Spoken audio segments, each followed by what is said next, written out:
Yun for today's video mga commander, oh. Kung nakikita nyo, sobrang daming isda mga ka-commander. Ito po ang tawag po dito ay tamban. Ito po yung dating mga content ko kung saan na dito po ako nag at focus noon sa pag ano ng ko-content dito sa pangisdaan. So dati mga commander, nung bata pa ako po ay nagsasama din po ako dito. Kung tawagin po sa amin, ito ay pangulong, yung paghuli ng tamban mga commander. Napakarami mga commander. So ito mga commander, putol pa ang lamban nito kasi sobrang dami hindi na kinaya ng bangka mga commander.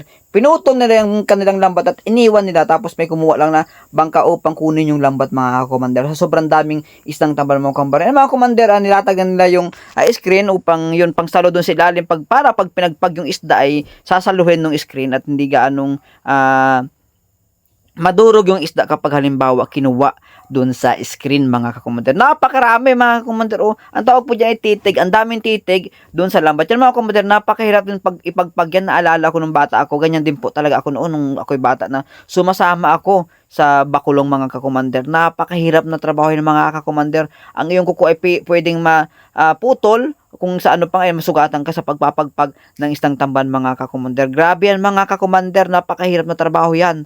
So, ayan mga commander, sinisimulan na nilang pagpagin yung tamban. Napakarami mga commander, oh grabe. Oh, grabe. Pero noon mga commander, mas marami pang nahuli namin dyan talaga nung bata pa ako mga commander. Grabe yung pahuli dito nung ako ay bata pa dito sa aming lugar, sa aming lugar na pinagpala kung saan po ay dito po ako nagtanda at naglaki. Dito po sa barangay ng Masagisi. Ayan mga commander, oh, di ba? Mapapansin nyo, napakahirap yan mga kakomander. So, napakarami, napakabigat pag ipagpagyan mga kakomander, oh, 'di ba? Ayan oh. Oh. Yan, grabe, persahan magpagpagin mga kakomander, persahan. Yan ay ano mga kakomander, ganyan po talaga ang ginagawa sa isdang tamban dito. Ayun, pumunta naman tayo dun sa paglalagyan ng isda pagtapos nilang pagpagin. Mga kakomander, yan si EJ, yung anak ng may-ari ng Pangulong mga kakomander. Nagkakanaw ng asin dun sa tubig dagat para matunaw yung tubig dagat dun sa asin at dun yung po kung ang tatawagin po itatasik o itutuyuin mga kakomander, ibababad ng isang gabi yung isda na mga kakomander dito, ayan sa tasikan mga kakomander ang tawag dyan, yan yung isda na yan may, ano na po yan, kargado na ng asin, yan po ay talagang napakasarap ang tuyo dito sa aming barangay, talagang dinadayo pa po at talagang gustong bumili ang mga taga-ibang lugar dito sa amin kasi nga po napakasarap ang aming tuyo dito mga kakomander. Mga kakomander, hinahakot na ng mga tripulante yung tubig upang malagan itong tasikan mga kakomander. O, di ba? Napapansin mo? Ayan o. O, di ba? Sige, pasalin pa yan. Sige, EJ. Halo-halo mo lang yan. Mekos mo lang yung asin para magtunaw ang asin dyan sa tubig na nilalagay dyan sa banyera na yan mga kakomander. So ayan o, ayan na siya, no, tinan mo mga komander, hinahalo-halo na yan mga komander. Ito mga komander, pinakita ko lang sa inyo ang ginagawa doon sa isda pag halimbawa walang bumili ng sariwa. Ayan pa isang asawa na mayari siya, Ate Ining at yung kanyang anak na bunso. Ayan, no? Shoutout sa inyo mag-ina, Ate Ining. Ayun mga komander, punta naman ulit tayo doon sa nagpapagpagin kasi hindi pa tapos ang pagpag mga komander. Ano ba naman? Napakarami yan mga komander. So mahigit siguro sa tonelada yung isdang papagbagin nila dyan sa lambat mga komander. Di ba? Namumula na yung tubig dun, ng dugo ng isda sa sobrang dami mga kakomander. Hindi pa yan mga kakomander. Yung lambat ay hindi pa nangangalahati. O katwamport nga ng haba ng lambat mga komander. Hindi pa mga komander. Grabe. Ang dami niyan mga komander. Sobrang blessing yan kay Paring Pitoy. Si Paring Pitoy nga pala yung kapitan niyan mga kakomander. At yung iba dyan mga tripulante. O di ba? Mukhang pagod na yung mga kasamahan sa pagulay. Shoutout din kay Landar. Shoutout kay Jopay. Ayan mga commander, patuloy na nagpapagpag ang mga tripulante. Di ba persano kung napapansin, yagyag na yung bata kung paano ipagpagin o alisin yung isda doon sa lambat. Napaka bigat kasi niyan mga kakomander, sobra.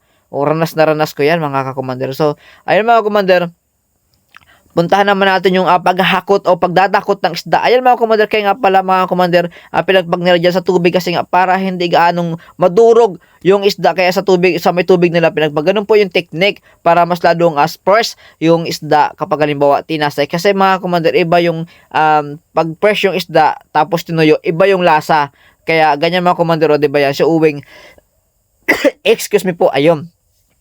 Nakita nyo kung paano magdakot si Owen ng tabulbog o tamban. Nakatingin pa si Owen yan mga komander. Napakarami ang dadakutin niya mga komander, napakarami. Kailangan nilang utay-utayin habang nagpapagpag ay kailangan nilang ilagay naka doon sa tubig para yung hindi ma-deform yung isda at ganun pa rin kaganda yung isda para itasek o ituyo. Ayan, si Kuya Ansel, siya po yung may-ari.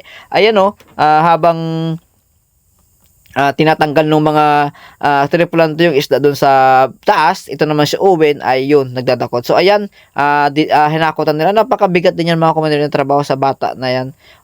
Nagtsatsaga siya upang siya ay magkaroon ng kaparte o pera sa panghingisda mga kakomander. So ayun, 'di ba? Hinakot na. Ang tawag po diyon sa ano na yon, tikles po sa amin, tikles.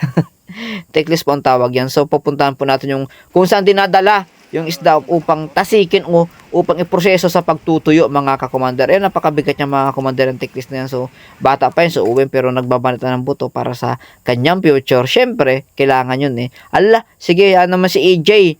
Ayan si EJ. O yun mga kakomander, dyan po, ganyan po ang proseso ng paggawa ng tuyo dito sa amin mga kakomander. Napakarami niyan mga kakomander. Kung mapapansin mo, diba, para ng malinis pa yung paa dyan kami ni EJ kasi nga po, dagat yan. Malinis po talaga ang aming mga ganyan po magproseso ang pagtutuyo dito sa amin. Yan po ay napakalinis yan mga commander ang tuyo dito sa amin. Kailangan lang po talaga yan ay ayusin ang process ni AJ kasi nga ayun para yung alat ay taga maniksik dun sa isda mga commander. Mga commander di ba? Puro asin yan mga commander. Ang sangkap nga pala sa pagtutuyo ay asin. Ayan, so si Tita Irma nga pala yung binigyan kasi pag marami tayong isda dito kang bumibigay ng blessing rin sila EJ. So hanggang dito na lang mga commander. Paki-like naman po at paki-comment. Ayan, so paki-follow na rin po na aking page. Marami pong salamat.